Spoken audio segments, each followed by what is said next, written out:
찬송가 40장입니다.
할렐루야.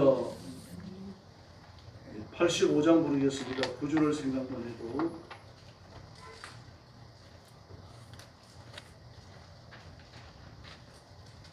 (85장입니다)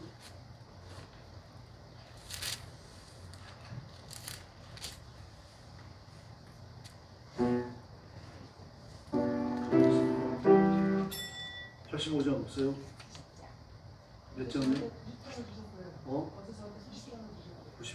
90장 부르겠습니다.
되옵소서. 높은 사랑 참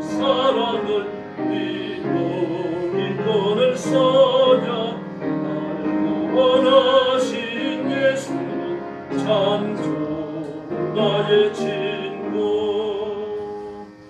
할렐루야. 104장 부르겠습니다. 곧 오소서 임마누엘.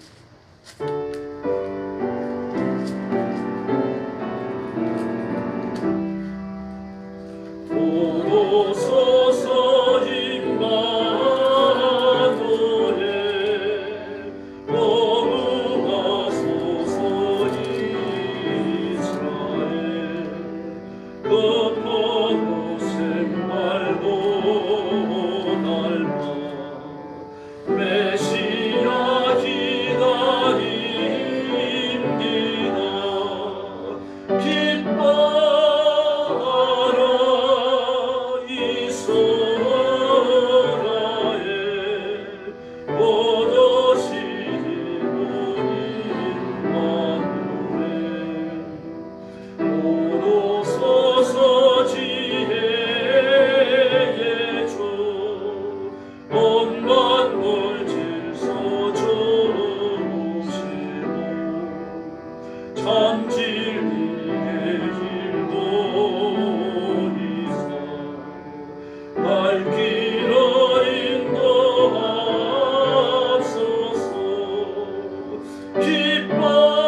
기뻐하라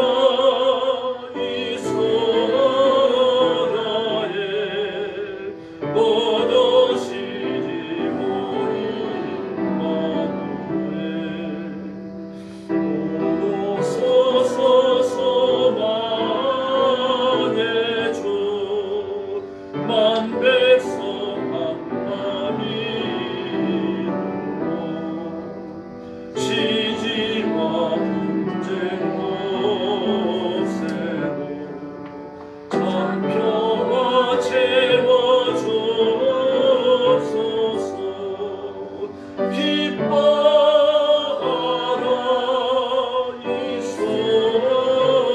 이스라엘 곧 오시리 임마누엘.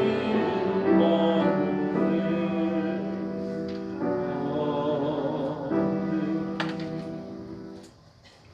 8장 부르겠습니다. 그 어린 주 예수.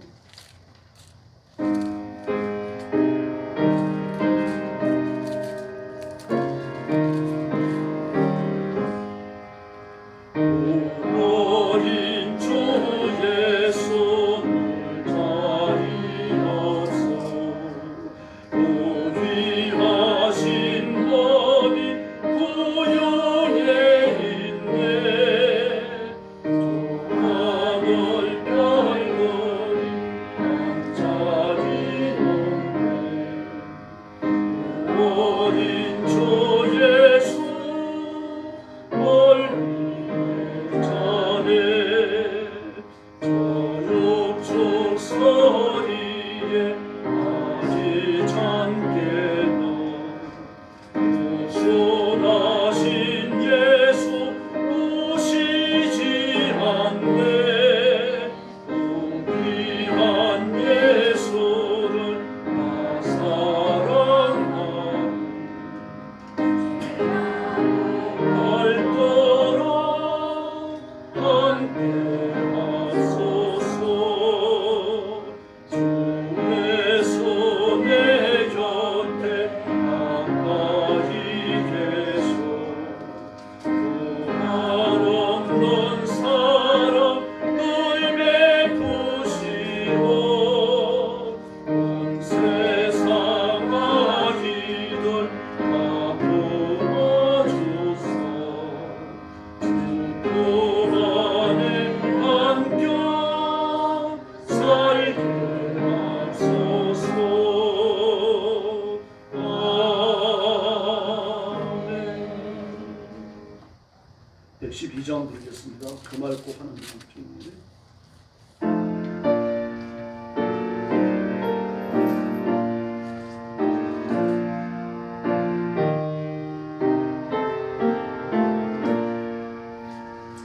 그 맑고 환한 밤중에 노천사 내려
할렐루야.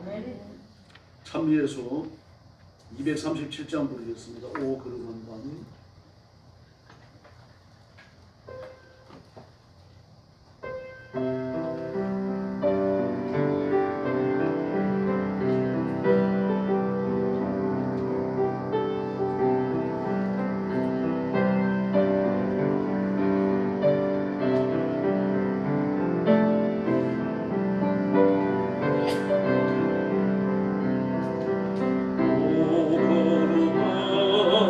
별들 반짝일 때 그동안 쭉 탄생한 밤일세 오랫동안 죄아재 험매였소 내면도 죄인을 넣으시고 우리를 위해 속죄하시려는 영광의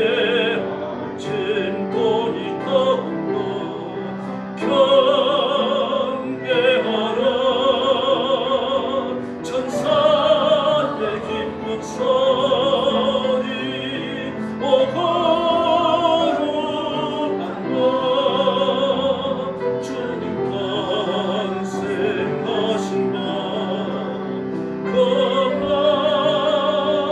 주 예수 나신 밤일세 3절 보겠습니다. 주께서 죄의 사슬 끊으셨네 감사의 찬송을 불러보세 주님의 온 사랑 고마워도 우리도 다 같이 사랑하세 영광의 찬송 함께 불러보세 거룩한 주의 이름 찬양해 경배하라 천사의 기쁜 소리 오 거룩한 밤 주님 탄생하신 밤 그 밤 주 예수 나신 밤일세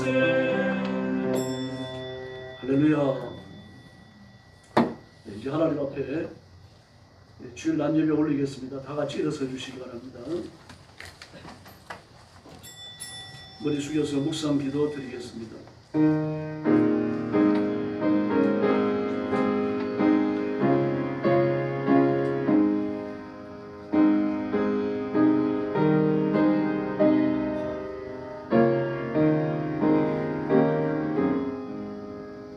내가 너로 여자와 원수가 되게 하고 내 후손도 여자의 후손과 원수가 되게 하리니 여자의 후손은 내 머리를 상하게 할 것이요 너는 그의 발꿈치를 상하게 할 것이니라 하시고 자비하신 아버지 감사합니다.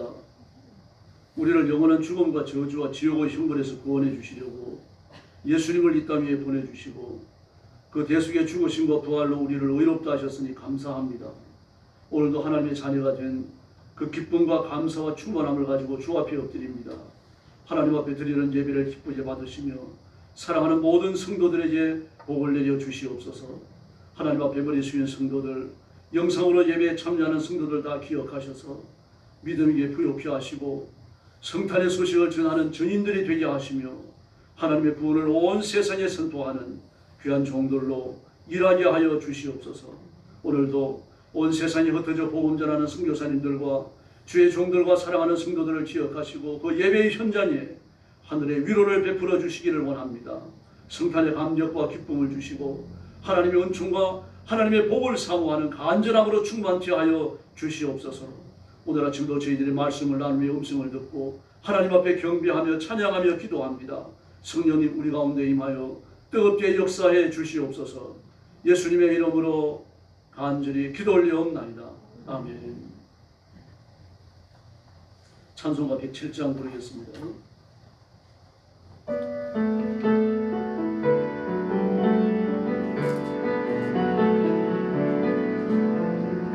거룩한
있습니다. 주보에 있습니다. 우리 조상을 긍휼히 여기시며 그 거룩한 언약을 기억하셨으니 곧 우리 조상 아브라함에게 맹세하신 맹세라. 우리로 원수의 손에서 건지심을 입고 종일토록 주의 앞에서 성결과 의로 두려움이 없이 섬기게 하리라 하셨도다. 이로써 돋는 해가 위로부터 우리에게 임하여 어두움과 죽음의 그늘에 앉은 자에게 비치고 우리 발을 평강의 길로 인도하시리로다. 보라 처녀가 잉태하여 아들을 낳을 것이요 그 이름을 임마누엘이라 하리라. 아멘. 네, 머리 숙여서 신앙 고백하겠습니다. 나는 전능하신 아버지 하나님 천지의 창조주를 믿습니다. 나는 그의 유일하신 아들 우리 주 예수 그리스도를 믿습니다. 그는 성령으로 잉태되어 동정녀 마리아에게서 나시고 본디오 빌라도에게 고난을 받아 십자가에 못 박혀 죽으시고 장사된 지 사흘 만에 죽은 자 가운데서 다시 살아나셨으며 하늘에 오르시어 전능하신 아버지 하나님 우편에 앉아 계시다가 거기로부터 살아있는 자와 죽은 자를 심판하러 오십니다. 나는 성령을 믿으며 거룩한 공교회와 성도의 교제와 죄를 용서받는 것과 몸의 부활과 영생을 믿습니다. 아멘. 자리에 앉으셔서 120장 찬송 드리겠습니다.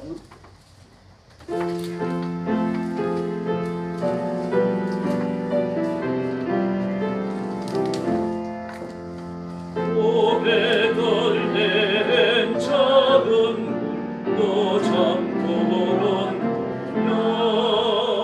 별들만 높이 빛나고 잠자리 있으니 저 놀라운 빛들은 한밤한 이 밤에 온 하늘 돌아 비춘 주 나지 모르나 온 세상 모든 사람 잠자는 동안에 평화의 왕 이 세상 탄생하셨도다. 저 새벽별이 홀로 우리를 아는 것 밤새껏 귀한 거리를 말없이 지켰네.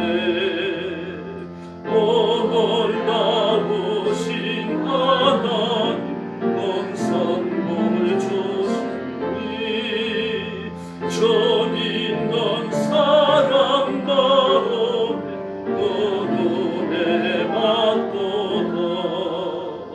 이제야 세상 사람 주보신 모르나 저 영접하는 사람들 눈앞에 오시네. 오베들레 예수님 내 맘에 오소서. 내 죄를 모두 사하고 늘 함께 하소서. 저 천사들의 소식 나 기뻐하노니 온 임마누엘 예수님 내 맘에 오소서.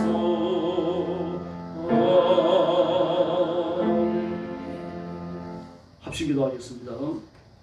오늘 아침 예배가 하나님 앞에 드려지는 산제사 되도록 기도하시고 우리가 하나님 앞에 바쳐지는 산제물 하나님이 빛보 흠양하시는 그런 예물이 되도록 기도해 주시고 그리고 설교하는 저를 위해서 또 여러분이 들을 귀를 얻기 위해서 기도하시고 교회 부흥을 위해서 기도해 주시기 바랍니다. 그리고 정락화 원사님이 눈 수술하시고 지금 병원에 계시는데 좀 더 심해지셔가지고 장로님들이 같이 계십니다. 그래서 정락화 원사님 하나님의 손으로 만지시고 깨끗이 치료해달라고 뜨겁게 들어주시길 바랍니다. 우리 다 같이 기도하겠습니다. 자비하신 아버지 하나님 은혜를 감사합니다. 오늘 아침도 저희를 불러 하나님 앞에 영광 돌리게 하시고 엎드려 경배하며 주님 앞에 나아가게 하시니 진심으로 감사합니다. 이 시간 주의 성령께서 능력과 권능으로 임하여 주시고 우리 마음을 뜨겁게 감동하시고 하나님이 기뻐 받으시는 산제사 드리도록 우리 하나님 역사하여 주옵시기를 간절히 원합니다. 자비하신 하나님 아버지, 우리가 하나님 앞에 바쳐지는 거룩한 산제물이 되어서 우리 예배가 거룩하게 하시고 찬송과 기도가 거룩하게 하시고 하나님이 기뻐 흠양하시는 기쁨의 제사가 되도록 역사하여 주옵시기를 간절히 원하옵고 기도하옵나이다. 한 주간 살면서 혹시 문제하였을지라도 용서하여 주시고 십자가의 보혈로 다시 정결케 하시고 다시 회복하시며 새롭게 하여 주옵시기를 간곡히 원하옵나이다. 자비하신 하나님 아버지, 오늘 밤도 하나님, 오늘 아침도 저희들이 말씀을 나누며 하나님의 음성을 기다립니다. 성령님 말씀을 전하는 주녀의 은혜를 주시고 하나님의 말씀에서 뛰어난 선지자의 열정을 주시기를 바랍니다. 말씀을 정직하게 설교할 수 있도록 도와주시기를 바랍니다. 성도들에게는 말씀을 들을 귀를 열어주시기를 바랍니다. 우리 교회가 하나님의 복으로 충만케 하여 주시옵소서. 하나님의 그리스도의 눈과 보혈의 눈과 하나님의 말씀이 생수의 강물처럼 교회 안에 흐르게 하여 주시고 들어오는 신명마다 구원받게 하시고 예수 믿고 새로워지는 복을 허락해 주시기를 원합니다. 그 인격과 삶의 변화가 일어나며 하나님의 복을 받아 장대해지는 역사를 누리게 하여 주옵소서. 우리 교회가 뜨겁게 회복되며 세원이로 충만하며 날마다 부흥하는 교회가 되게 하여 주시옵소서.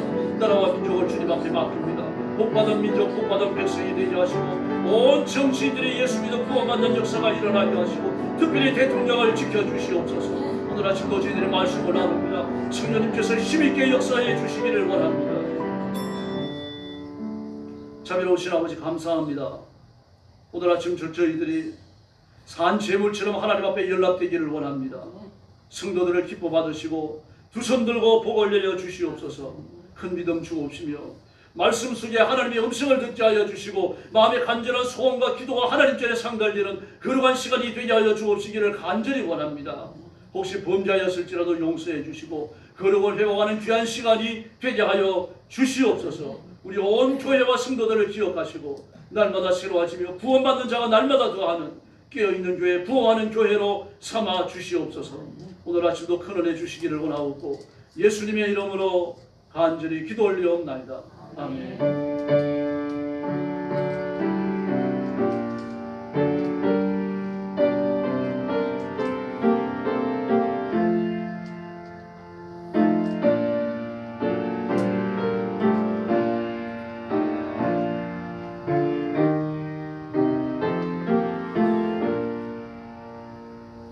하나님 말씀 봉독하겠습니다. 신명기 18장 15절부터 18절까지입니다.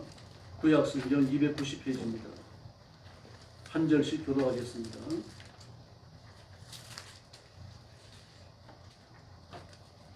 구약성경 290페이지 15절 말씀 제가 먼저 보겠습니다. 내 하나님 여호와께서 너희 가운데 내 형제 중에서 너를 위하여 나와 같은 선지자 하나를 일으키시리니 너희는 그의 말을 들을지니라. 이것이 곧 내가 총회의 날에 흑산에서 내 하나님 여호와께 구한 것이라. 곧 내가 말하기를 내가 다시는 내 하나님 여호와의 음성을 듣지 않게 하시고 다시는 이 큰 불을 보지 않게 하소서. 두렵건대 내가 죽을까 하나이다. 하매 여호와께서 내게 이르시되 그들의 말이 옳도다. 18절 같이 봅니다. 내가 그들의 형제 중에서 너와 같은 선지자 하나를 그들을 위하여 일으키고 내 말을 그 입에 두리니 내가 그에게 명령하는 것을 그가 우리에게 다 말하리라. 아멘. 네, 말씀의 제목은 메시아 예언입니다. 구약에 예수님이 오신다는 예언이 많습니다. 두 가지만 살펴보겠습니다. 모세의 예언과 이사야의 예언입니다. 네, 오늘 본문은 호렙산에서 있었던 사건이 배경이 된 거죠. 이스라엘 백성들을 애굽에서 이끌어내시고 그리고 호렙산 밑으로 오게 하십니다. 그리고 하나님께서는 천둥과 불꽃과 쉐키라의 영광 속에 임재하십니다. 쉐키라의 영광은 불붙는 불은 그런 눈으로 보는 그런 우리가 현실 세계에서 만나는 그런 불이 아니고 거룩한 불입니다. 이 땅에 있는 불은 산소 중에서 재료를 연소시켜야 불꽃이 일어나는 거죠. 그러나 영광의 불은 그렇지 않습니다. 어떤 것도 연소시키지 않습니다. 그래서 그 거룩한 불로 하나님의 거룩하심을 드러내시고 그 불꽃 중에 임재하셨습니다. 그러나 불꽃만이 아니죠. 바로 구름 속에 들어있는 영광의 불입니다. 그래서 그 구름을 영광의 구름 쉐키나라고 부릅니다. 스키나의 구름 여기도 나타났었고, 성막을 짓고 봉헌할 때도 나타났었고, 그리고 솔로몬의 성전을 짓고 봉헌할 때 그 거룩한 구름이 또다시 나타납니다. 예. 그리고 에스겔의 환상 속에서도 스키나의 구름 속에 하나님의 임재가 이루어지죠. 예. 그래서 그 은숙하고 압도적이고 엄연한 관계에 직면한 이스라엘 백성들이 전부 다 엎드러져서 죽은 자처럼 됩니다. 하나님을 뵙는다고 하는 것이 육신의 눈을 가지고 육신을 가지고 하나님을 뵙는다는 것이 엄청난 스트레스가 되는 거죠. 데미지를 입는 겁니다. 다시 말해서 죽을 수 있는 거죠. 하나님의 거룩하심에 인간의 육신을 입고 직접 노출이 된다. 이게 불가능한 일입니다. 예, 그래서 그들이 고통을 하소연하니까 모세가 하나님 앞에 아뢰입니다. 이스라엘 백성들이 이러이러함으로 예, 당신이 나가서 하나님의 말씀을 받고 그리고 우리에게 전달하소서. 우리가 그 말씀을 기쁨으로 받겠습니다. 이렇게 말합니다. 바로 그 사건입니다.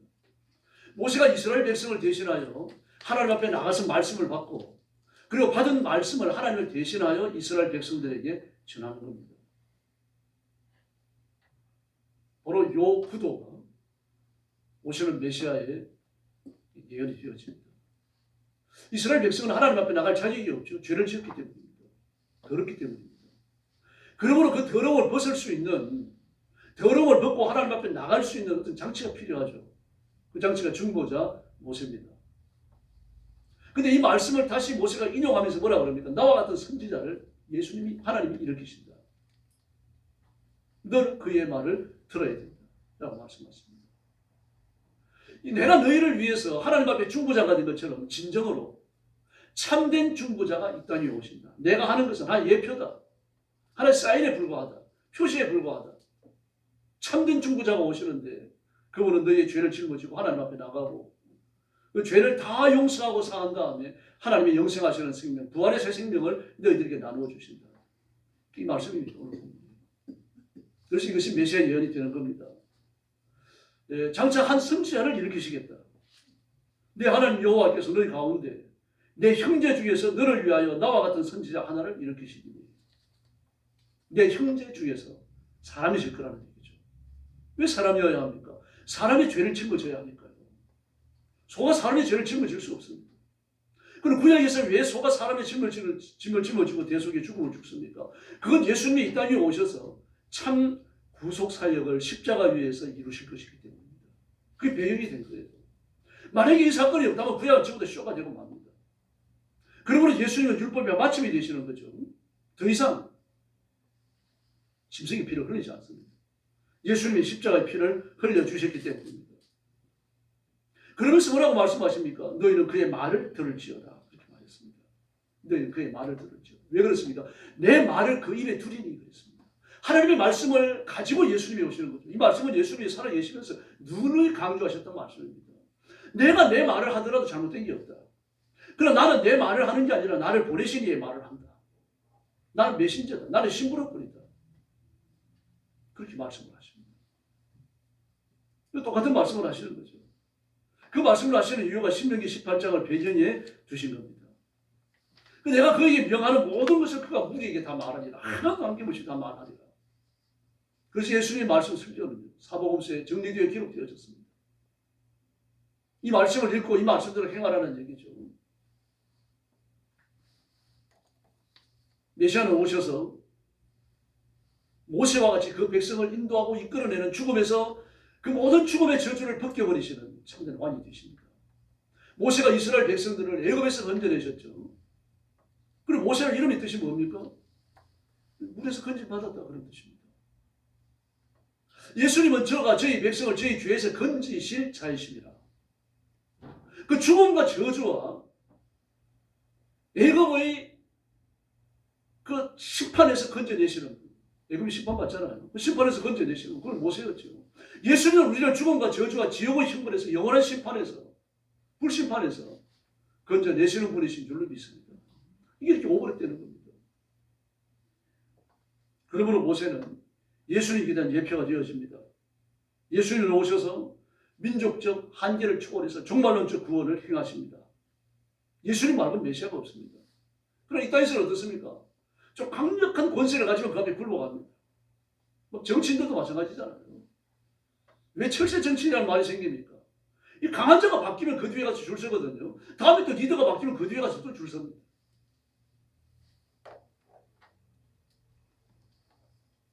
줄을 잘못 서면요, 앞에 서 있는 리더와 함께 축풍 나이시면 다 떨어지거든요. 그러나 우리 예수님 뒤에는요, 줄 서도 안전합니다. 예수님은 떨어지는 분이 아닙니다. 왕이십니다. 온 세상의 주인이시고 심판주이시고 생명을 주시는 참된 왕이신 줄로 믿습니다. 영국의 왕들 중에서 가장 존경받는 왕 하나가 카누트 대제입니다. 그는 덴마크 왕이었던 스웨인 1세의 둘째 아들입니다. 그리고 영국을 정복할 때 이 카누트가 그 앞에 서가지고 돌격 앞으로 하는 수대장처럼 말입니다. 사령관이 그러지 않아도 되거든요. 근데 최일선에 서가지고 그 백성, 그 군사들을 이끌고 영국을 점령합니다. 그 공로를 인정받아갖고 영국의 왕이 되었죠. 그리고 그의 형이었던 첫째 아들이죠. 그러니까 스웨인 대제의 첫째 아들 이에노이 죽습니다. 덴마크 왕까지 되었죠. 그리고 바이킹을 정벌하기 위해 가지고 노르웨이를 정복해버렸고, 그리고 노르웨이 왕도 되었습니다. 이때부터 영국의 변화가 오기 시작해요. 이 카누트 대제는요, 성경을 문자대로 믿는 사람이었어요. 엎드려 기도하는 사람이었고 천국과 지옥이 있음을 알고요. 사실은 예수님이 참된 우주의 주인이신 것을 아는 사람입니다. 그런데 그가 이렇게 가는 전쟁마다 이겨내죠. 영국의 왕이 되었다. 덴마크의 왕도 되고 말입니다. 이 노르웨이의 왕도 되어지고 일종의 제국을 이루잖아요. 이미 그때 유니티가 나타나기 시작했던 거죠.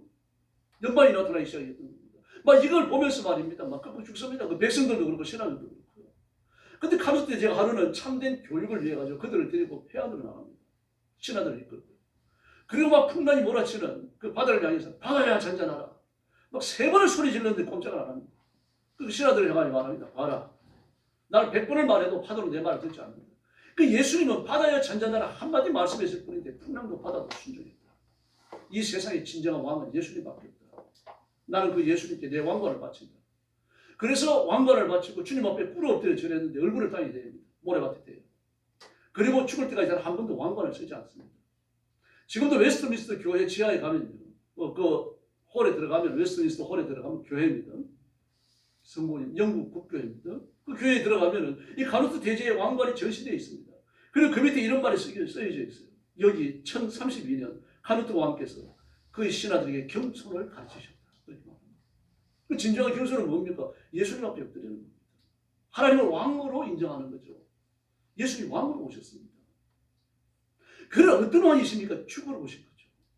그래서 죽으셔야만 그 백성들에게 참 생명을 주실 수 있으니까 그 백성을 이끌고 죄의 사슬을 끊어버리고 천국에 들어가시기 위해 갖고 왕으로 오신 거예요. 왕이 아니면 이 길을 걸을 수가 없습니다. 예수님이 만드셨고 예수님이 주인이시고 예수님이 그 영혼까지 내셨고요. 마침내 새 생명을 주시는 겁니다. 이 예수님이 오신다라는 예언을 모세는 나와 같은 선지자 하나 그렇게 예언했습니다. 과연 모세가 나와 같은 선지자 하나 이 말씀 속에 그런 깊은 뜻이 들어있는 줄 알았겠습니까? 그건 몰랐습니다. 알았을 리가 없죠. 이 시작도 사건이니까. 몰랐다고 하더라도 하나님 말씀을 주셨고 그 말씀을 영원하신 하나님께서 이루신 줄을 믿습니다. 그러므로 예수님의 재림도 이루어집니다. 우리가 알지 못하더라도요. 이사야 7장을 보면요. 구원의 두 번째 메시지. 예수님의 오심에 대한, 오셔서 십자가에 죽으시고 부활하시고 우리의 참된 구주가 되실 것에 대한 두 번째 메시지. 이사야 7장입니다. 이 몸은 메시아가 동정녀의 몸을 통해서 오십니다. 그 7장 이하의 내용을 보면 그때 유다의 왕이 아하스였어요. 아하스였을 때 북왕국 이스라엘 왕이 그 베가였고요. 아람 왕이 르신입니다. 이 베가와 르신이 연합을 이루어서 쳐들어 내려오는 겁니다. 그러지 않아도 남왕국 유다는 원래 초반하잖아요. 유다 지파와 베냐민 지파 두 지파밖에 없어요. 그러니까 북왕국 이스라엘이 10지파가 규합을 한 겁니다. 그러지 않아도 군사적 열심에 취해 있고 아하스는 또 경건한 왕도 아닙니다. 뭐 죄 짓고 파을 숭배하는 걸 밥 먹듯이 하는 사람이에요. 그러니 국력이 쪼그라들어 있는 상태인데 북왕국 베가와 아람의 왕 르신이 연합군을 이끌고 쳐들어온다 그러니까요. 이사야 7장을 보면 뭐라고 말합니까? 큰 숲이 바람에 흔들리는 것처럼 막 사시나무 떨듯이 떨렸다고 말해요. 그때 누가 갑니까? 이사야에게 신탁이 임하고 이사야는 하나님께 받은 그 위탁의 말씀을 가지고 아하스를 찾아갑니다. 찾아가서 이렇게 말해요. 조용히 하라. 베가와 르신이 아무리 강한 군사라고 하더라도 타다가 남은 부식기에 불과하다. 그렇듯이에 불과하다. 연합군의 강경 공격은 무산된다. 아랍과 이스라엘은 65년 이내에 망한다. 분명한 메시지를 주셔요. 근데 하나님께서 어디에 나타나실 것인지 분명히, 하나님께서 이 아하스가 어디에 올 것인지 분명히 장소까지 말씀하시죠. 너는 내 아들 스골야삽을 데리고서 윗모 수덕가 그 세탁자에 가. 그 곁에 있는 큰 길로 나가라. 그 왕이 나오는 거죠. 산책하는 길이었던 겁니다. 이스기야의 수로가 있는 곳이죠. 실로와 모시라고 추측이 되었습니다. 근데 여기에 와서 진짜 아하스가 나온 겁니다. 그래서 이 말씀을 전하는 겁니다. 아무리 르가와 베가와 르신이 강한 군사를 이뤘다고 하더라도 타다라는 부식입니다. 옛날에 불 다 떼보셨죠? 부엌 앞에 앉으셔가지고 한참 넣다가 보면 부치기에 불 붙으면 어떻게 합니까? 쿡쿡 재수에 쑤셔가지고 불 끄고 말이에요. 연기 나는 것도 밖에 내놓고 그러잖아요. 그런 것이 불과하다는 얘기입니다. 쓸데가 없다는 이야기예요.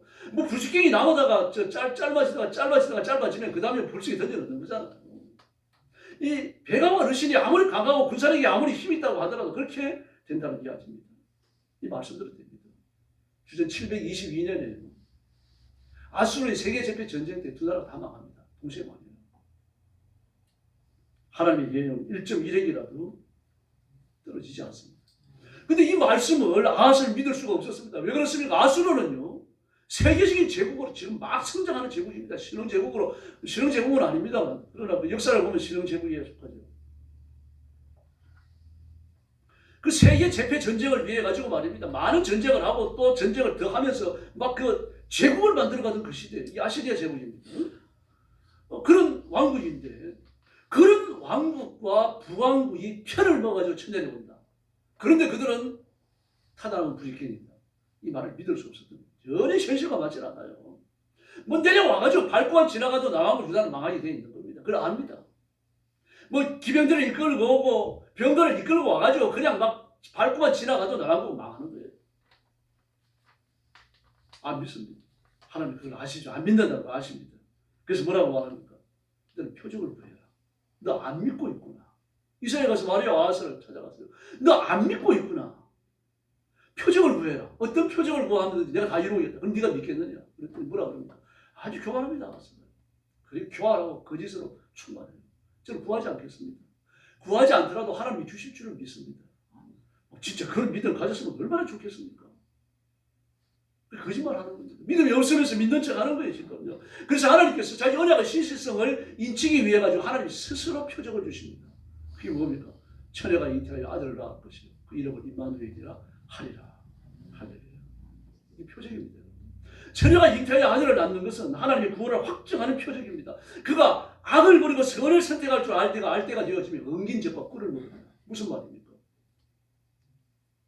악을 버리고 선을 선택할 줄 알게 되면 도덕성이 발달된다는 이야기죠. 도덕성이 발달된다는 이야기는 가르치고 배울 수 있는 하나님의 그 율법을 배울 수 있는 나이가 된다는 이야기입니다. 이 말은 무슨 말입니까? 어려서는 그런 지성이 없다는 얘기죠. 자라나면서 지성이 열리고 깨우쳐지고 사람이 사는 것처럼 똑같은 방식으로 사람이 성장하는 과정의 똑같은 과정을 거치면서 어른이 된다는 이야기입니다. 무슨 말입니까? 오시는 메시아는 사람이라는 뜻입니다. 그리고 똑같은 생활 방식을 갖게 되는 거죠. 아이가 선악을 선택할 줄 알기 전에 내가 미워하는 두 왕의 딸이 황폐하리라. 세 가지를 말씀하셔요. 처녀가 잉태하여 아들을 낳는다. 낳은 아이가 선악을 분별할 줄 알게 되어지는 엉긴 젖과 꿀을 먹을 것이다. 그 아이가 선악을 분별할 때가 되어지면 너희가 미워하는 두 왕이 망한다. 그러므로 동정녀 탄생이 이루어지려고 하면 아하스가 죽으면 안 되죠.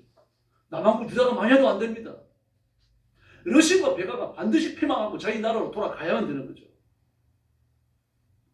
장차 아수르가 유대를 침략할 것이고 왕국을 분열 이후에 유다는 지금까지 경험하지 못했던 아주 참혹한 전투를 경험합니다. 이게 열왕기하 13장입니다. 18장입니다. 보통 유대인들은 전쟁이 일어나면 바위 틈에 숨어요. 그걸 계곡으로 숨습니다. 전에도 말씀드렸습니다만 유대인들의 계곡은요, 우리나라 계곡처럼 산과 산 사이 계곡이 아닙니다. 가다가 분지가 툭 꺼져버려요. V자로 꺼져버립니다. 미국에 가면은 그 캐리비안 베이가 있잖아요. 그 캐리비안 베이가 아니죠. 무슨 캐년 있지 않습니까? 예. 깊이가 15km라고 그러죠. 깊이가 15km. 굉장합니다. 제일 깊은 데가 15km. 그냥 가다가 평지가 꺼져 내려가요. 땅속으로. 유대인 계곡이 그런 계곡입니다. 그 꺼져 내려가면 내려가는 걸 끝나는 게 아니라 그 이제 이 돌들이 석회식 돌들이 많으니까 이게 긴 세월 동안 녹아가지고 자기 동굴이 생깁니다. 그 동굴 속에 들어가 숨어요. 전쟁을 피해가지고 이 동굴에 10명 숨고 저 동굴에 10명 숨고 막 숨고 바위 틈에 숨고 그러면 찾아낼 길이 없어요. 그런데 이 러신과 베가가 쳐들어왔을 때는요.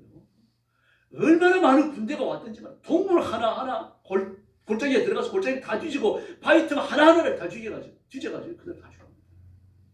많이 죽어요. 그럼 망하지는 않습니다.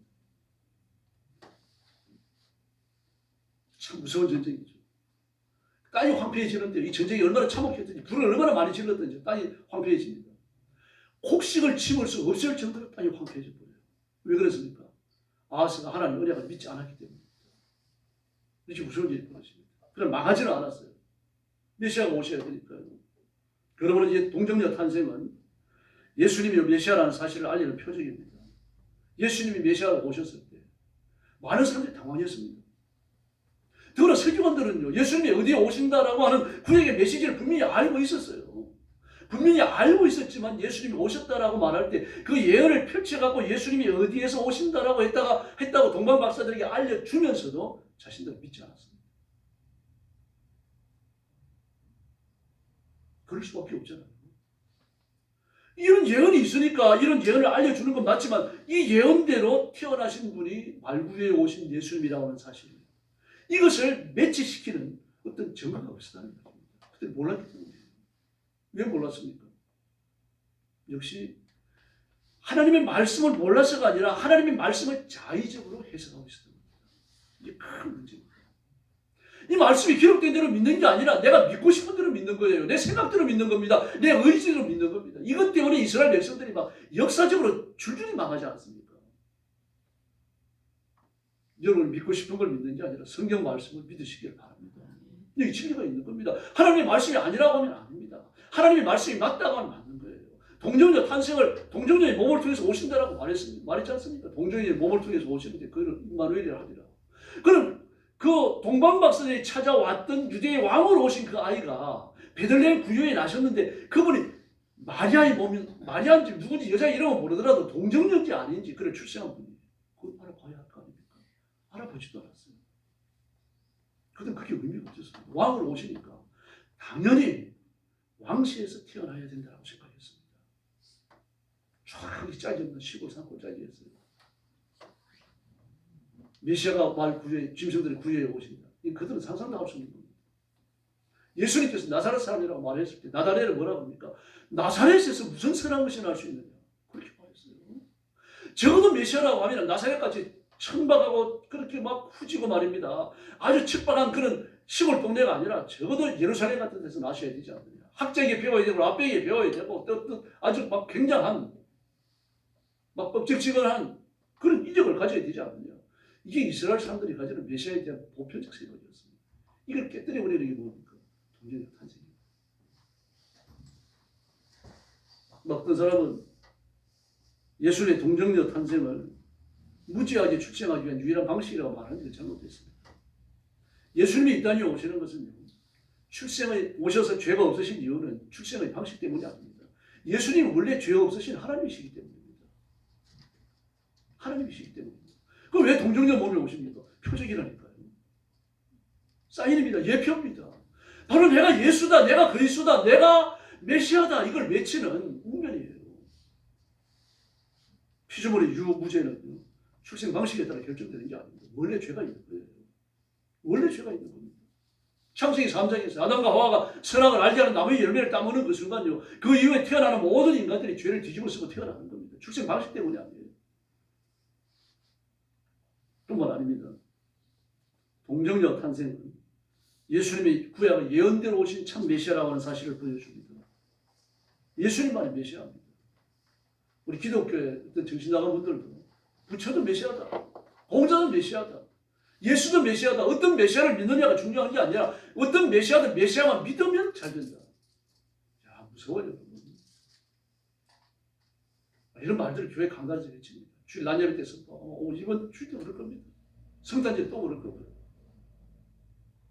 이번 성탄절 천주교회나 장신, 기장측 교회, 한신측 교회 강단에 설 중들이 아마 여러 될 겁니다. 갈 때까지 갔습니다. 지금. 아주 정신나간 소리를 하죠.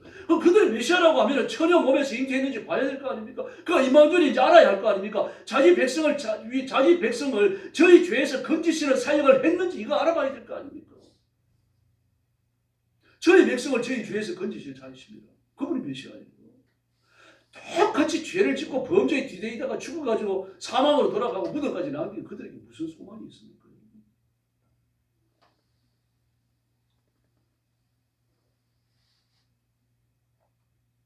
성경 중에 가장 심오한 말씀이 요한복음입니다. 예수님이 하신 설교가 집중적으로 들어있습니다. 그 불경 중에 부처가 있던 설법이 집중적으로 들어있는 불경은 뭡니까? 그게 화엄경이에요. 그래서 화엄경을 중들이가 가장 심오한 책으로 봅니다. 그럼 가장 심오한 책이라고 하더라도요, 자기 깨달음이 불과한 겁니다. 하나님이 계시를 받은 게 아니에요. 그 요한복음은 하나님이 계십니다. 하나님이 어떤 분이신지, 무슨 일을 하시는지, 우리를 위해서 어떤 역사를 펼쳐나가실지 그게 기록되어 있습니다. 지금까지 1.1획도 없이 변함이 없이 성취되어졌고 앞으로도요 1.1획도 어김없이 성취되어질 줄로 믿습니다. 그리고 2000년 전 베들레헴의 비천한 구유에 오셨던 예수님한테 참 메시아이십니다. 그 예수님은 이 땅에 계시는 동안 자신이 메시아라고 하는 사실을 다 보여주셨어요. 구약에 예언되어진 메시아가 할 일들을 하나하나 다 행하셨다는 이야기입니다. 세 군데만 살펴보겠습니다. 많습니다. 이사야 예언입니다. 이사야 35장 5절로 6절을 보니까요. 그때에 그랬습니다. 그때는 누굽니까? 메시아가 이 땅에 오시면 맹인의 눈이 밝을 것이며 못 듣는 사람의 귀가 열릴 것이며 그때에 저는 자는 사슴같이 뛸 것이며 말 못하는 자의 혀는 노래하니 이는 광야에서 물이 솟겠고 사막에서 시내가 흐를 것입니다. 할렐루야. 대한민국에 태어나신 거 감사하셔야 됩니다. 물 때문에 그래요. 유대는 이 땅 자체가 우리나라 땅하고 다릅니다. 우리는 땅이 좀 진흙지어갖고 땅을 물을 가둬놓잖아요. 땅이. 그 유대는 아닙니다. 마사토 있잖아요. 바위가 부서진 마사토. 마사토는 아닙니다만 흙이 그런 성격이 비슷해요. 그래서 비가 오면 다 그냥 지하수 그런 데가. 유럽에 안 태어난 것도 감사하셔야 됩니다. 유럽은 바다 밑이었죠. 바다 밑이었다가 지각 변동 때 그 윤기에 올라오고. 그래서 유럽은 조금만 깊이 파고 들어가면 조이 껍데기 같은 게, 물 껍데기 같은 게 많아요. 이게 전부 석회질 아닙니까? 이게 오랜 시간에 녹고 녹아가지고 지하에 있다가 말입니다. 비가 오면 석회질을 갖고 지하수를 다 내려가 버립니다. 그 지하수를 끌어올리면 뭐가 올라옵니까? 석회수가 올라오는 겁니다. 그 유럽에 가면 지금도 그렇습니다. 저는 뭐 집이라도 호텔이라도 그래요. 이 들어가고 보면요. 좀 물 나오는 그 수도 꼭지에요. 하얀 석회가루가 많이 붙어 있습니다. 수돗물을 받아가지고 그 커피포트에 받아가지고 물을 끓여보세요. 석회가루가 밑에 가라앉아요. 못 먹어요. 그래서 뭘 먹습니까? 그들은 생수를 생명을 구하는 겁니다. 꼭 물 사 먹어야 돼요. 정제 과정을 거친 맥주가 그래서 많이 팔리는 겁니다. 그래서 유럽에 가면은요, 뭐 도수가 없는 맥주를 많이 팝니다. 물 대신에 그거 마신다는 게 맞아요. 근데 우리는 어떻습니까? 지금은 못 그러는데 지금도 그렇습니다. 깊은 계곡으로 들어가면 그냥 물 받아갖고 마시잖아요. 유럽 사람들이 한국에 와서 가장 놀라는 것 중에 하나가 그겁니다. 어떻게 계곡물을 그냥 받아갖고 마시느냐. 괜찮아요. 그래도 수질이 좋아요. 그래서 프랑스 같은 데서는 그 세계적으로 가장 유명한 그 생수가 나오죠. 에비앙이라고 그래가지고 아주 비쌉니다. 돈 있는 사람은 그거 사서 마시고 우리나라도 마찬가지입니다. 돈 있는 사람은 에비앙 사서 마십니다. 비싸요. 여러분 이런 대한민국에 가신 것 감사하셔야 돼요. 근데 대한민국에 태어났다고 구원받는 거 아닙니다. 우리의 구원은 예수님 뿐입니다. 그 예수님이 오셔가지고 소지의 눈을 밝게 하고 벙어리로 말하게 하고 귀머거리로 듣게 하고 말입니다. 이 손발에 장애가 있는 사람들이 이렇게 세우시는 이유가 뭡니까? 나는 이렇게 병을 고치는 자다. 이걸 알리시기 위해서가 아닙니다. 그런 사람은 지금 성전에 못 들어갔잖아요. 하나님 나라에 못 들어가요. 이스라엘 사람들이 갖고 있는 고질적인 병폐이긴 합니다만 그런 고책하는 생각이에요. 주님 그걸 깨뜨리시기 위해서. 나는 하나님 나라에 못 들어가는 사람을 다 고치고 치료해가지고 내가 데리고 하나님 나라에 들어가겠다. 이 은혜를 우리가 입은 줄로 믿습니다. 그래서 예수님 말고 메시아가 없습니다. 부처가 그 일을 했어요. 모하마드가 그 일을 했습니까? 공자가 그 일을 했습니까? 그 예수님 안 되면 구원의 방법이 없습니다. 요엘서에 보겠습니다. 요엘서 2장 19절을 보니까요. 여호와께서 그들에게 응답하여 이르기를 내가 너에게 곡식과 새 포도주와 기름을 주리니. 새 포도주와 기름입니다. 새 포도주와 기름. 또 24절에 보니까 요엘서 2장 24절이요. 그날에 산들이 그날에 밀이 가득하고 독에는 새 포도주와 기름이 넘칩니다. 새 포도주와 기름이죠. 요엘서 3장 18절에 보니까 그날에 산들이 단 포도주를 떨어뜨릴 것입니다. 단 포도주. 다시 말해서 메시아가 오면 새 포도주와 단 포도주를 공급한다는 이야기입니다. 이 단 포도주는 바로 되지 않은 포도주를 말합니다. 요즘 포도 주스에 해당되는 거죠. 바로 따가지고 접을 짰기 때문에 알코올이 안 생긴 거예요. 예수님이 이걸 주시겠다라고 말씀하십니다. 누구나 마실 수 있는 거죠. 모두 취하지 않는 거죠. 이게 새 포도주입니다. 그 새 포도주를 마실 수 있는 기간이 짧아요. 날이 뜨겁기 때문에 바로 발효가 시작되기 때문입니다. 그래서 새 포도주를 마실 날들은 유대인들은 손을 꼽아가며 기다립니다. 음료수처럼 벌컥벌컥 마실 수 있거든요. 그걸 취하지 않으니까요. 이 날을요, 그냥 축복의 날, 추수의 날, 영광의 날이라고 불렀어요. 영광의 날. 천국에는 가야 이런 호사를 누릴 수 있다. 유대인들은 그런 생각을 했습니다. 그런데 그 복을 예수님이 갖고 오신다라고 말했고, 실제로 예수님은요, 가나 호련잔치 집에서 포도주를 만드셨어요. 예언을 이런 식으로 이루어가는 겁니다. 근데 이걸 보고 그 제자들이 이렇게 깨닫습니다. 요엘서 3장의 예언, 요엘서 2장의 예언을 예수님이 성취하셨구나. 그래 가지고 포도주를 만드시고 나니까 뭐라 그럽니까? 예수님께서 이 기적을 행하심으로 영광을 드러내셨다. 그렇게 말합니다.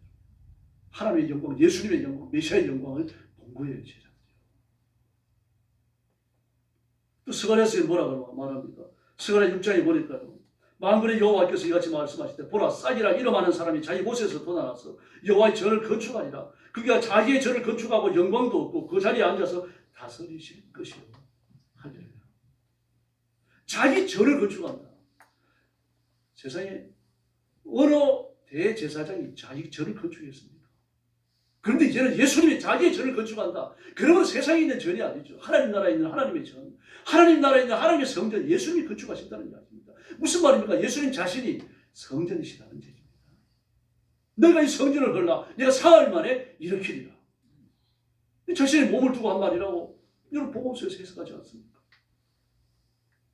메시아는 예수님뿐입니다. 그러므로 예수님만 의지할 줄로 믿습니다. 돈이나 세속적인 힘을 의지하면 그것 때문에 같이 망합니다.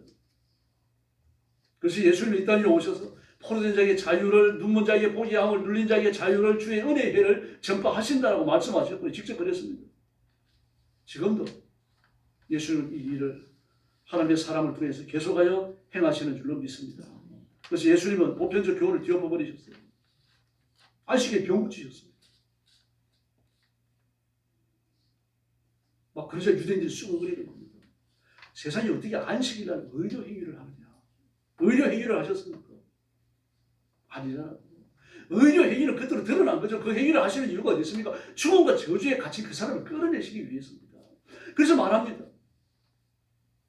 이 손이 굽은 여자 손을 폈지요. 손이 말랐다 그랬죠. 손을 구부려가 못 펴는 겁니다. 예수님이 펴게 하셨어요. 그때 예수님이 말씀하십니다.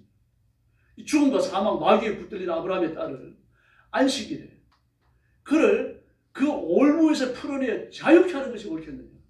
그냥 두는 것이 옳겠느냐? 할 말이 없죠. 안식일을 주신 이유가 어디 있어요? 단순히 노동을 쉬는 게 아니죠. 참 안식을 얻으라, 죄 용서를 얻고 하나님의 자녀가 되며 하나님의 백성이 되며 하나님의 주시는 복을 받으라는 선포입니다. 영적인 성격을 가진 거예요. 육신의 안식은요, 하나님의 표시일 뿐입니다. 고르반도 마찬가지죠. 주님 끊임없이 행동하셨고 당황하게 만드셨습니다. 타락한 거리에 저항하셨어요. 성전을 정결케 하시고요. 재판석상에 높은 자리에 앉지 말라고 막 무섭게 말씀하십니다. 흉악한 죄인이라도 만났어요. 세리나 죄인이나 창기나 이방인이나 가리지 않으셨어요. 아주 파격적인 삶을 사셨죠. 그들을 건져서 치료하고 고치고 완전케 해서 하나님 나라에 데리고 들어가셔야 하기 때문입니다. 이 일로 주님 바쁘게 사셨던 겁니다.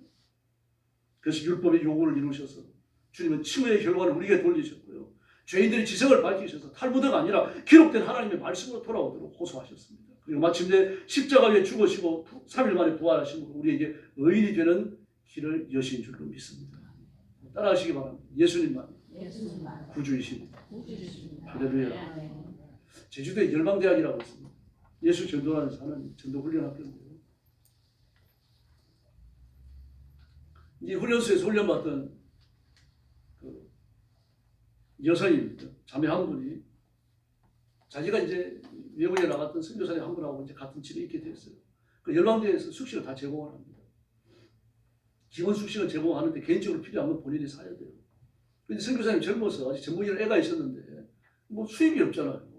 수입이 없으니까 우유가 떨어져 버렸어요. 우유가 떨어지면 애를 먹일 수가 없잖아요. 근데 기적이 그 다음날부터 나타나는 겁니다. 문 열고 나가면 우유가 있는 거예요. 분유가 있고 또 그 병에 들은 우유가 있고 팩에 들은 우유가 있고. 근데 나중에 이제 알게 된 겁니다. 어느 날 새벽에 나가 밤새 기다린 거죠. 그러니까 몇 시에 올지 모르니까 기다리다가 새벽이 되어지니까 어떤 좀 나이가 많은 장년 한 분이 오시고 그걸 놓고 하는 거예요. 그 들었습니다. 당신 때문에 우리 아이가 밥을 잡고 우유를 잘 먹고 있다. 너무 고맙다. 당신이 누구냐? 그랬더니 이 동네 어디 있는 아무리 교회다. 아무리 교회 목사다. 근데 왜 가자라는 거야? 나는 모르겠다. 오늘 기도하는데 이 우유 이 통에 든 분유는 며칠 만에 한 번씩 갖다 놓으라고 그러고 팩에 든 우유를 매일 갖다 놓으라고 하나님 말씀하셨어요. 근데 순종할 뿐인데 난 이유를 모릅니다. 하나님이 하신 줄을 믿습니다. 이걸 또 한 가지 간증을 했어요.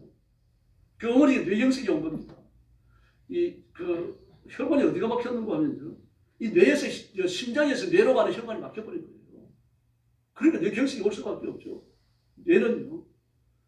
아마 4분인가 8분인가 이 피가 공급되지 않으면 썩기 시작해요. 심각한 병입니다. 이 혈관이 막히면 죽는 거죠. 살기가 어려워요. 그리고 이 혈관이 막히면요. 바로 병원에 가가지고 응급처치하지 않으면요. 이 몸에 장애가 오게 돼 있습니다. 그래서 어머니를 모시고 갔죠. 수술 날짜를 잡았는데 응급처치에 들어갔고 뭐 빠른 시간이 또 수술이 잡히지도 않았어요. 그래서 눈물로 기도하는 겁니다. 열방대학이 알리고 하나님 앞에 간절히 기도합니다. 근데 수술 하루 전날 하나님께서 깨끗이 치료해 주신 줄 믿습니다. 이제 수술을 하기 위해 지금 마지막 검사를 하러 왔거든요. 마지막 검사를 하러 왔는데 사람이 똑똑해졌어요. 말을 제대로 하고 그리고 눈빛도 밝고 말이죠. 이 몸에 막 온 팔다리 움직임 이상이 없는 겁니다. 아주 이상한 거예요. 그래가지고 다시 CT를 찍고 MRI를 찍고 말입니다. 막 정밀 검사를 했습니다. 근데 막혔던 혈전이 깨끗이 사라졌고요. 혈관이 뚫려 있었던 겁니다. 저도 이 간증을 읽으면서 마음에 막 감동이 되더라고요. 하나님 구주이십니다. 우리 영혼만 구하시는 분이 아니라 육신까지 하나님의 은혜로 살도록 만드시는 분인 줄로 믿습니다. 그리고 예수님을 찬양해야 됩니다. 찬양해야 되고 전해야 되고요. 입만 열면 그래야 됩니다. 그래서 이번 성탄절도 예수님을 찬양하는 성탄절이 되기를 예수님의 이름으로 축원합니다. 기도하겠습니다. 자비로우신 아버지 하나님 감사합니다. 내 죄를 사하시려고 이 땅에 오셨고 스스로 십자가 위에 죽으심으로 내 죄를 사하시고 죽음의 근세를 깨뜨리시고 살아나심으로 의롭다 하셨으니 진심으로 감사합니다. 내게 일어난 이 기적을 기억하고 나만 예수 믿을 뿐 아니라 내 가족과 내가 만나는 사람에게 예수님 자랑해서 그들을 구원할 수 있도록 하나님 우리를 사용해 주시옵소서. 또한 우리가 이 땅에 사는 동안 우리 육신도 복을 주시기 원합니다. 강건하게 하셔서 질병에 쓰러지는 일 없도록 도와주시고 하나님 앞에 죽도록 충성하다가 하나님 앞에 설 수 있도록 역사하여 주시옵소서. 몸져 눕고 이성을 잃어버리고 또 큰 수술을 하다가 병원에서 죽는 일 없도록 도와주시고 내 방에서 열심히 충성하다가 하나님의 부르심을 받는 귀한 성도들이 되게 하여 주시옵소서. 맑은 정신을 주시고 깨끗한 정신을 주시옵소서. 자비하신 주님, 또 물질의 복을 주시기 원합니다. 핍절과 가난의 사슬을 끊어주시고 하나님 앞에 복을 받아 능력한 삶을 살 뿐 아니라 이 물질로 인하여 많은 사람을 건지고 구하고 섬기고 베풀며 살아갈 수 있도록 인도하여 주시옵소서. 우리 성도들의 존귀함을 회복해 주시는 예수님의 이름으로 간절히 기도 올리옵나이다. 아멘.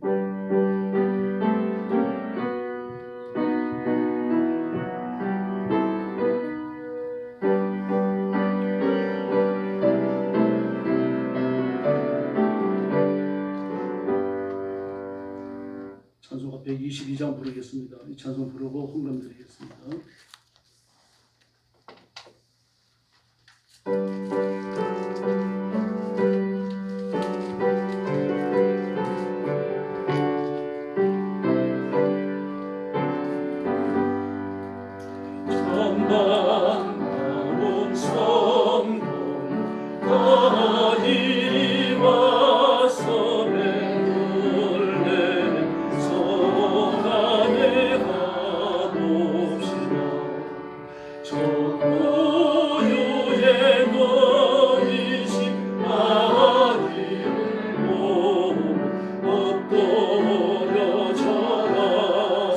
어떠여 절하세 어떠여 절하세 구원하셨네 저 천사여 찬송을 높이 불러서 이 왕관한 천지에 올리라 주 하나님 앞에는 영광을 보는 어떠여 절하세 어떠여 절하세 어떠여 절하세 구원하셨네 이 세상의 종에서 탄생할 때에 참신과 참사랑이 되시려 저 동정녀 몸에서 나시어서 어떠여 절하세 어떠여 절하세 어떠여 절하세 구원하셨네 여호와의 말씀 육신을 일어나고 구주가 되셨구나 널 감사한 찬송을 주 앞에 어떠여 절하세 어떠여 절하세 어떠여 절하세 구원하셨네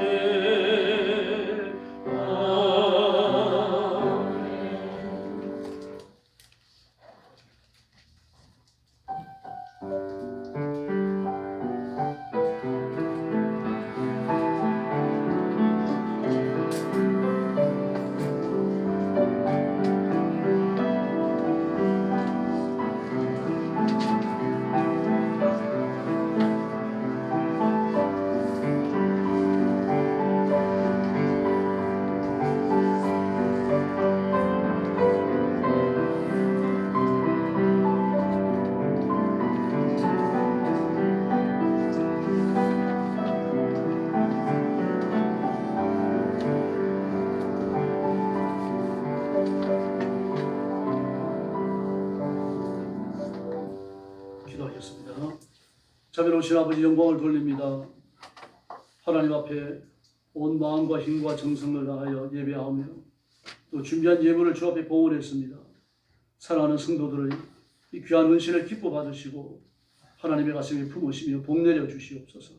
믿음이 굳게서 좌우로 흔들리지 않게 하시고 예수님이 왜 오셨는지 다시 깨달으며 다시 오실 예수님을 기다리며 지혜로운 신부로 자신을 단장하는 귀한 일꾼들 되게 하여 주옵소서. 자비하신 아버지, 물질을 들여 싸우니 물질의 결실을 주시기 원합니다.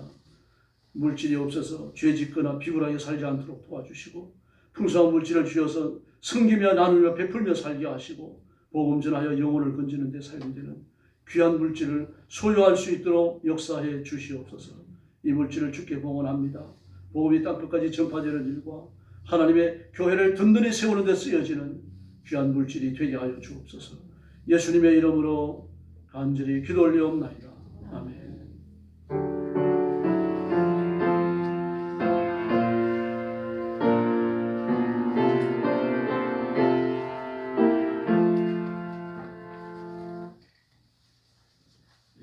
교회 소식 알려드리겠습니다. 정록화 권사님 위해서 계속 기도해 주시기 바랍니다. 그리고 병원에 입원해 계시는 집사님 이름 왔다 갔다 하네요. 열심히 기도하는 몸이 아픈 분들이 있습니다. 위해서 기도해 주시기 바랍니다. 이정순 집사님이요. 또 나라와 민족을 위해서 기도해 주시고 지금 대단히 혼란스럽죠. 이리 엎어졌다 저리 엎어졌다 그러는데 지금 누가 됐든 다 예수 믿어야 됩니다. 대통령도 그렇고 민주당 사람들도 그렇고 다 다 인격의 변화가 와야 됩니다. 그래서 하나님께서 우리나라 정치인들이 다 예수 믿고 구원받고 그들만 인격으로 정치하도록 그렇게 기도해 주시고 이 위기의 때 한국교회가 한 마음을 품도록 그렇게 부르짖어 주시기 바랍니다. 그리고 선교사님들을 위해서 또 전쟁이 빨리 끝나도록 또 재난 현장에서 일하는 선교사님들을 위해서 특별히 기도해 주시기 바랍니다. 12월 25일 새벽 예배에 한 번도 빠짐없이 나오시도록 그렇게 하기 바랍니다. 나오시면 우리 예년에 하던 대로 내려가서 성탄 찬송 부르고 올라와서 예배 드리고 그렇게 하겠습니다. 그리고 성탄 예배, 성탄절이 수요일이기 때문에 수요일 밤 예배는 따로 드리지 않겠습니다. 오늘 성구 6개 외우기로 했는데 다 외우셨습니까? 한 절 한 절 카운트하면서. 다음 주인가요? 네, 마지막 주가 아 그래요? 그럼 한 주 연기하겠습니다. 네, 마지막 때 해주세요. 네, 이 정말 쉬운 겁니다. 네. 네, 옆에 계신 분들하고 인사 한번 주시죠. 사랑합니다. 사랑합니다. 목사님 사랑합니다. 할렐루야. 한 번 더 인사하죠. 예수님 말이 구주십니다. 예수님 말씀 주십니다. 다 같이 일어나셔서 212장 1절 가겠습니다.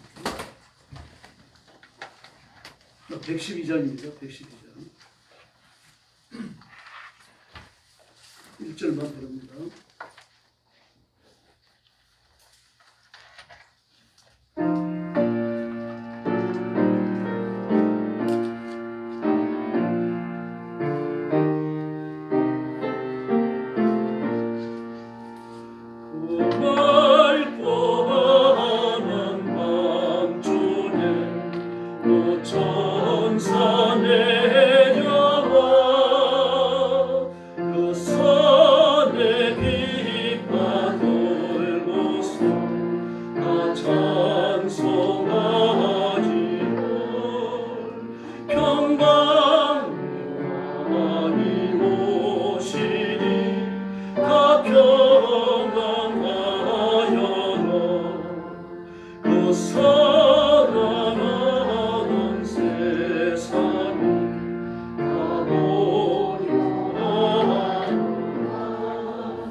축도회 엔딩송 123장 1절 부르겠습니다. 저들밖에 축도하겠습니다.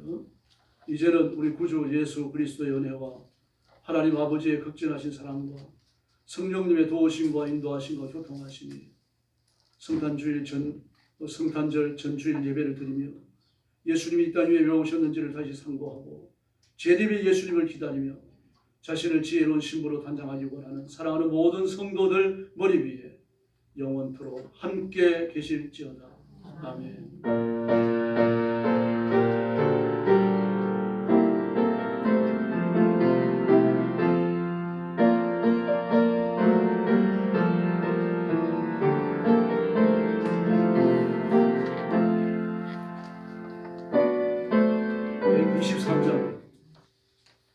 저들밖에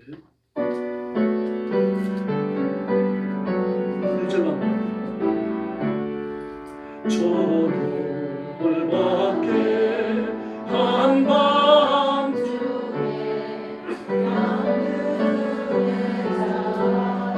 목자도 점성하더니 전하여 줘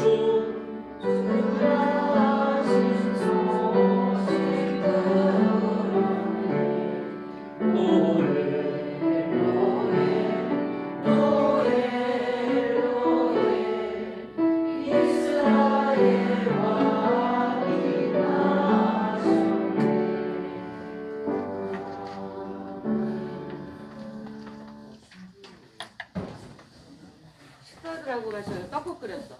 천천히 내려오세요. 떡국 드시고 가세요. 떡국 끓이니까. 네. 선생님 천천히. 지금 가도 얼른 주고 얼른 가고 전사님들 조금 이따 내려오셔서 동기 집사님 떡국 드시고 가.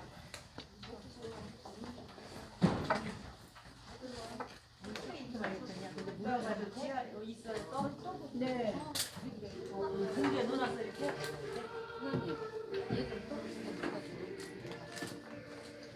오후 예배 들어가지고 네, 오늘은 오후 예배 있어요. 주문한 사람은 그럼 많이 하지. 오늘은 오후 예배 있습니다. 주문한 사람은